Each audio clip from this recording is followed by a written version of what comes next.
Mark நற்செய்தி அதிகாரம் 10 இறைவசனங்கள் 32 முதல் 45 முடிய. அக்காலத்தில் சீடர்கள் எருசலேமுக்கு போகும் வழியில் சென்று கொண்டிருந்தார்கள். இயேசு அவர்களுக்கு முன் போய்க் கொண்டிருந்தார். சீடர் திகைப்புற்றிருக்க அவரை பின்பற்றிய ஏனையோர் அச்சம் கொண்டிருந்தனர்.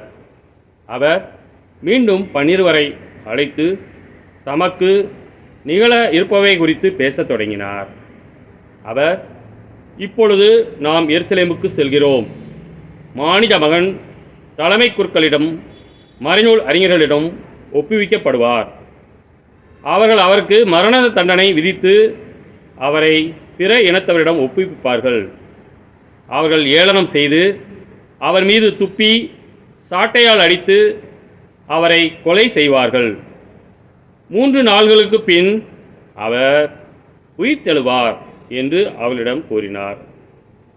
செபதேயுவின் மக்கள் யாக்கோபும் யோவானும் அவரை அணுகிச் சென்று அவரிடம், போதகரே, நாங்கள் கேட்பதை நீர் எங்களுக்கு செய்ய வேண்டும் என விரும்புகிறோம் என்றார்கள். அவர் அவர்களிடம், நான் என்ன செய்ய வேண்டும் என்று நீங்கள் விரும்புகிறீர்கள் என்று கேட்டார்.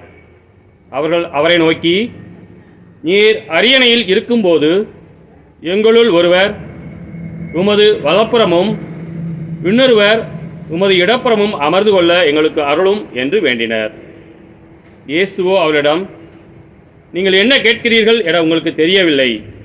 நான் குடிக்கும் தின்பக் கிண்ணத்தில் உங்களால் குடிக்க இயலுமா?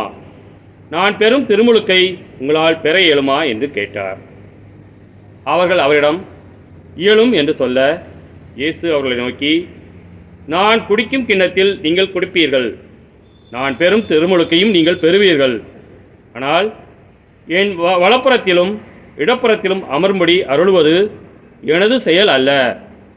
மாறாக அவ்விடங்கள் யாருக்கு ஏற்பாடு செய்யப்பட்டுள்ளதோ அவர்களுக்கே அருளப்படும் என்று கூறினார்.